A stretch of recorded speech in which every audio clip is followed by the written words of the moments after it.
Unwrapping the Pharaoh, by John Ashton and David Down, Chapter 22. The Boy King Tut-Akhamun. Historically, Tut-Akhamun was one of the least of the pharaohs.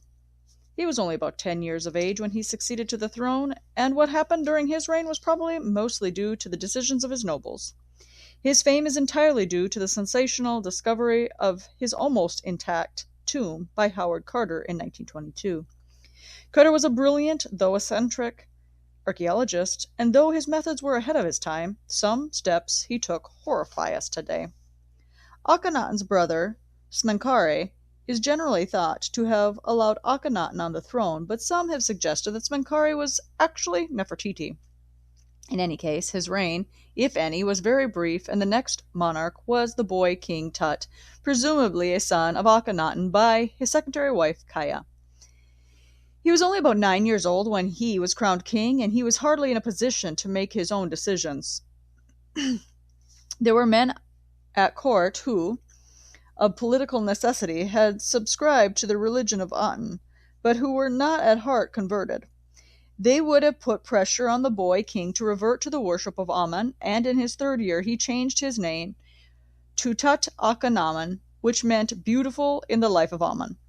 And soon after, the whole court reverted to Luxor. Akhenaten was abandoned and soon fell into ruins. The record of the change is on a stela in the Cairo Museum. It was lucky to survive, as someone later had chiseled holes in it with a view to breaking it in half and using it for some other purpose. Tut was married to Akhenaten's surviving daughter, who was also his wife, Akheshenpaten. She was about 4 years older than Tut, and she changed her name from Ankh-Hassan-Amun, which means she lives for Amun, instead of she lives for Aten. She bore him 2 stillborn children.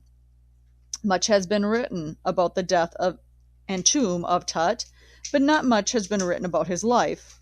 Though much was accomplished during his lifetime, there is a delicate statue in the Louvre of him standing under the protection of the god Amun, and there is a huge statue of him in the Chicago Museum. During his lifetime, an avenue of sphinxes was made to link the Temple of Karnak with the vast temple at Mut. There are no inscriptional records of him waging any wars. On the side of his closed chest, he is depicted fighting against Nubians, but this may only be a traditional activity for a pharaoh. More realistic is the picture of him out hunting with his dog by his side. There are few specific records of Tut's activities and nothing giving the chronology of his reign.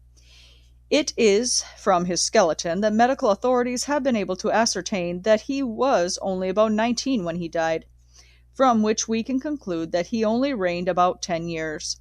There is not any certainty about the cause of his death. Earlier x-rays of his mummy suggested that he had a blood contusion behind his ear, which may have been responsible for his death, but scans concluded in 2005 revealed that the damage to his head was most likely caused by the embalmer after Tut's death. Dr. Zah Yuas, who supervised the scans, concluded that death may have been caused by an infection, which resulted from some damage to his legs, which the scan revealed. Tut was given a lavish burial in the Valley of the Kings. The fruit and flowers that were found in the tomb indicate that he must have been buried in March or April. Care was taken to conceal the tombs of the pharaohs in the Valley of the Kings, but the relentless tomb robbers soon found their way in and not only plundered the treasures, but mutilated the mummies to retrieve the jewelry that was customarily wound in among the bandages and were wrapped around the body. Tut escaped these indignities because the workmen cutting into the cliff face to make the tomb of Ramesses VI in the 20th dynasty selected a site just above Tut's tomb and dumped all the stone chips from the tomb of Ramesses VI onto Tut's tomb, effectively burying it out of sight. It was this factor that preserved his tomb intact until it was found by Howard Carter in 1922. Carter had no formal university education. He went to Egypt primarily because of his artistic ability. In the days before sophisticated photography, there was need of accurate drawings to preserve information about tombs and temples that were being excavated. Carter had the good fortune to be invited to work with the famous archaeologist Sir Flinders Petrie from 1890 to 1908. Theodore Davis and others had found most of the tombs of the Valley of the Kings, and most of the known pharaohs had been accounted for. Carter knew, however, that there was one tomb had not been discovered, Tut. So when Davis announced that there were no more tombs to be found and relinquished his permit to excavate, Carter applied for the permit. He had a hunch that the tomb existed and he wanted to find it. He did not dream at that stage that the tomb might be intact.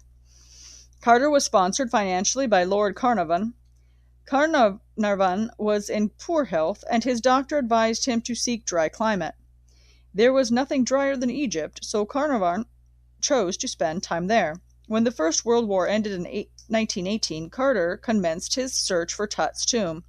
Carter's search seemed doomed to failure, and in 1921, Carnarvon had had enough. Carter pleaded for just one more season, a plea that was to make history, for it was in that year that Carter stumbled onto the tomb. Its discovery has been written about often enough, but there are some features of the sensational story that may be new to some readers. Lord Carnarvon had sunk a lot of money into the search, and it was only right that he should be reimbursed if a tomb was found.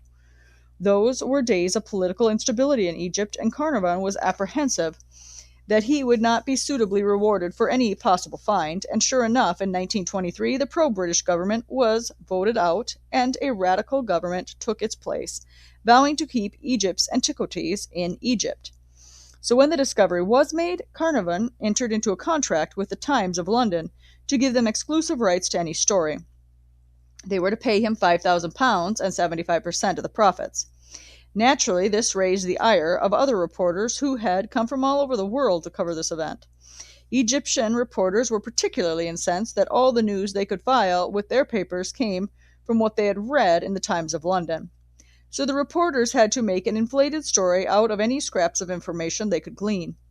One ingenious reporter dreamed up the idea of the curse of the Pharaohs. Carnarvon had died mysteriously 3 months after the tomb was opened, and he dug up other incidents that seemed to indicate that the curse of the Pharaohs was claiming its victims. Carnarvon's death was no big deal. He was a sick man and actually died of an infection resulting from nicking himself with a razor, and if anyone should have been struck dead, it should have been Carter. But he lived to a ripe old age. No archaeologist would subscribe to the idea of a curse. Carter was a brilliant archaeologist and ahead of his time in archaeological procedures, but naturally he was not up to the sophisticated methods used today. His main objective was the retrieval and preservation of artifacts, and to that end he purchased 1 mile of weighting and 2 miles of bandage to protect his finds.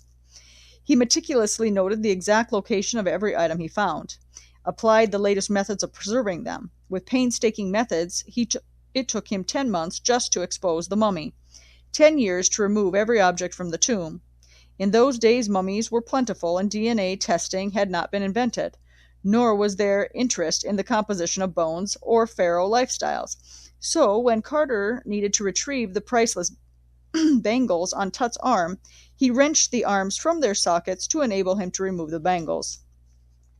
Likewise, the necklaces were removed by detaching the mummy's head. The mummy was stuck to the bottom of the coffin by the melted resin, and the only way Carter knew of releasing the mummy was to place the coffin in the fierce sun of the valley to melt the resin. Over the ensuing years, conditions at that site have not improved much. At the time of writing, his mummy is still roasting in his hot tomb in the Valley of the Kings. Plans are in hand to prepare a special Tut museum in which his mummy will be housed in an air-conditioned glass case. But that should have been done decades ago. These methods horrify us today, but they seem very reasonable in those days. Tut's mummy had 150 pieces of jewelry in the wrappings, and there were 2,000 objects in the burial chamber alone, and a total of 5,000 artifacts counting the items from the antechamber and the storeroom, which explains why it took Carter so long to complete his work on the tomb.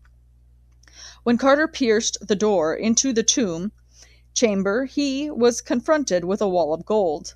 It was a huge oblong box, more like a wooden garage with gold plating. When he opened the doors at the end of this box, he found inside another box, inside that another box, and inside a fourth box. In this fourth box was the sandstone sarcophagus containing a nest of 3 coffins. The inner coffin alone was solid gold, up to almost 1/2 inch in thickness and weighing 242 pounds. In Egypt's glorious history, Tut was a comparatively insignificant pharaoh, but the discovery of his tomb was the find of the century.